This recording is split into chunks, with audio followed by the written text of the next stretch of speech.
Coming up on DC News Now at noon, on strike, staff members at American University say they are fed up with several parts of the job. So we're taking you to campus to find out what these staffers say needs to change. And back to the classroom. The lunch boxes, they are packed. The school doors are now closed. It's the first day of class for several school districts in the Commonwealth of Virginia. How things are different this year as we turn a new page in the pandemic. Your time now, 12 o'clock. Thanks so much for joining us for DC News Now at noon. I am Joseph Olmo filling in for Mark Hall today. Let's get Scott Sumner in on the conversation because it was a soggy one out there for people across the DMV. And if it wasn't soggy this morning, it was cloudy. How you doing, Scott? That's right. And it is still cloudy, Joseph, for parts of the viewing area. But there is also some sunshine, which you'll see in just a minute. But first, I want to talk about some temps. And we've got a 79-degree reading under mostly cloudy skies this last hour in D.C. Of course, we'll check for the latest OBS here in another hour or so. The sun sets at 7:53. We should see some sunshine, a little more of it during the course of the afternoon. But the humidity and the dew point are on the high side. Why do I point that out? Well, because, yeah, we are going to be seeing some active weather potentially this afternoon. All right, first let's take a look at the satellite view. And you can see this is the visual satellite from space, like a camera looking down on Earth. And you see some breaks in that cloud coverage off to the north of the D.C. area. Nothing too vigorous right now with regarding storms, but I am watching this line as we zoom on down here just north of Front Royal. That's starting to build here. That will develop as well as other storms off to the west, and that could pose a problem later this afternoon. We'll show you a futurecast and your 7-day forecast coming up in just a few minutes. Joseph. All right, meteorologist Scott Sumner to start us off there. Scott, thank you. Happening right now, several hundred staff members over at American University are raising their posters and their banners. They are on strike for what they say are some much-needed changes. All of this happening as the school continues to move students in for the new year. DC News Now's Katie Rhee is following all of the developments for us. Katie, what's happening out there behind you right now? Good afternoon. As you can see, these staff members might have been on the picket lines earlier this morning. Right now, I'm at the Washington College of Law, and that's because it's their first day here. But a lot of these staff members are really just frustrated. They've told me that some of their staff make as little as $32,000. They say that you can't live here in D.C. They either live farther away, they commute in for a very long time, and they're just not being paid what they think is fair. And they've also told me that the American University Staff Union told me that University President Sylvia Burwell and people who they would be negotiating with, have not been very cooperative. They've finalized their budget, leaving them no room to negotiate for better wages for their staff. And union members say they know of staff that have multiple jobs just to, supplement the position that they also work here at American University. Now, they're going to be out here for the next 5 days. They'll be here until Friday. And that's when they said they're going to reevaluate if they're going to strike for a longer period of time. But one union member that I just spoke with told me that they don't want to be out here striking. They want to be in their desks. They want to be in their classrooms. They want to be supporting these students that are coming here to AU.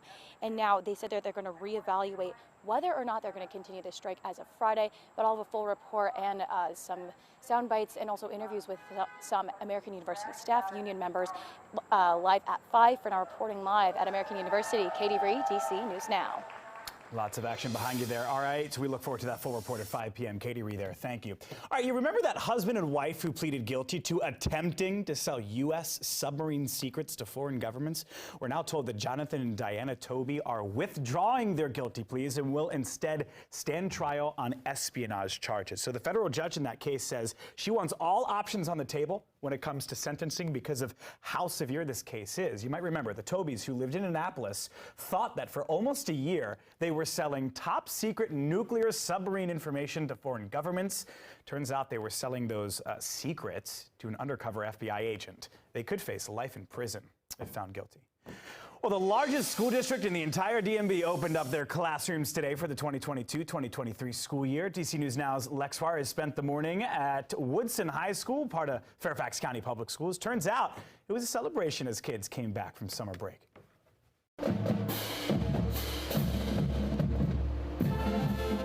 It totally sets the tone. It sets the tone for a good, positive school year where we are focused on what we need to focus on. Building relationships and learning. That's what Principal Floyd and her staff are focusing on this school year. If you walked into a classroom, you would see teachers just getting to know students, just trying to start the school year off relationship based, and so that's what we're going to try and do today and to the rest of the week.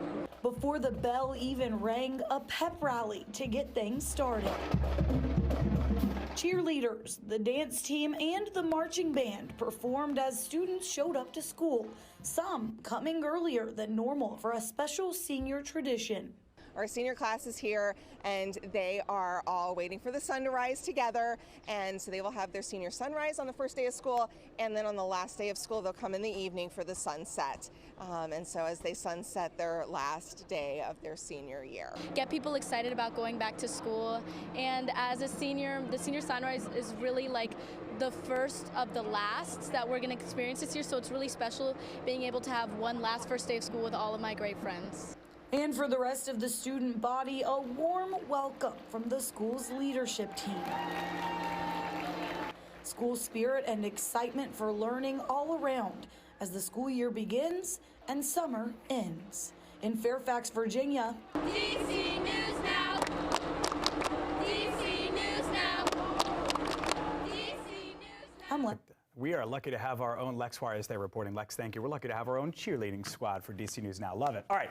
Fairfax County Public Schools weren't the only ones in on the fun. Prince William County Public Schools, the second largest district in Virginia, they also had their first day back to class today. And students over at Garfield High School also got a warm welcome from the school's very talented marching band.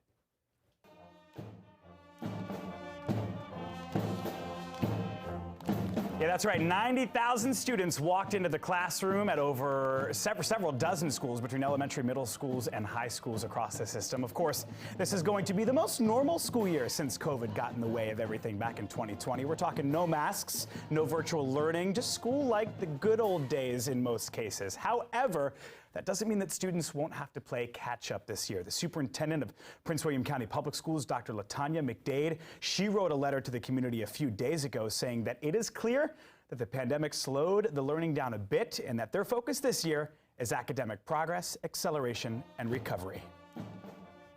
I hope that the 22-23 school year really brings the joy of learning to life for our young people and reminds them what education should and could be every single day. Superintendent, real quick, your favorite subject? English language arts. I was a middle school English language arts teacher, so that's got to be my all-time favorite. And Dr. McDade, she's actually on her second year as superintendent of PWCS. She comes from Chicago, over 30 years of experience over in the Chicago area of the country. All right, of course, it is the first day over at Fairfax County. Lex Juarez just had that report for us, but heads up, today is also the day that speed cameras near schools throughout the city and county will be activated.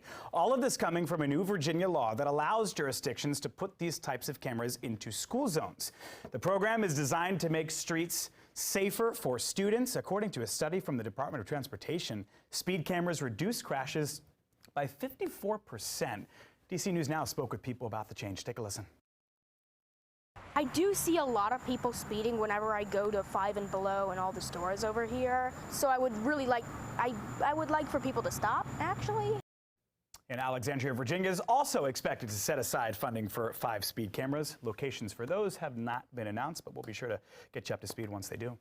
And a welcome back to students in Manassas Park. Prince William County is partnering with Manassas Park to kick off Operation School Zone Slow Zone. They are asking people to cross with care, drivers to approach with care, bicyclists to ride with care. Everybody just add care to your lives and you'll be all right. Officers will also increase their enforcement around schools.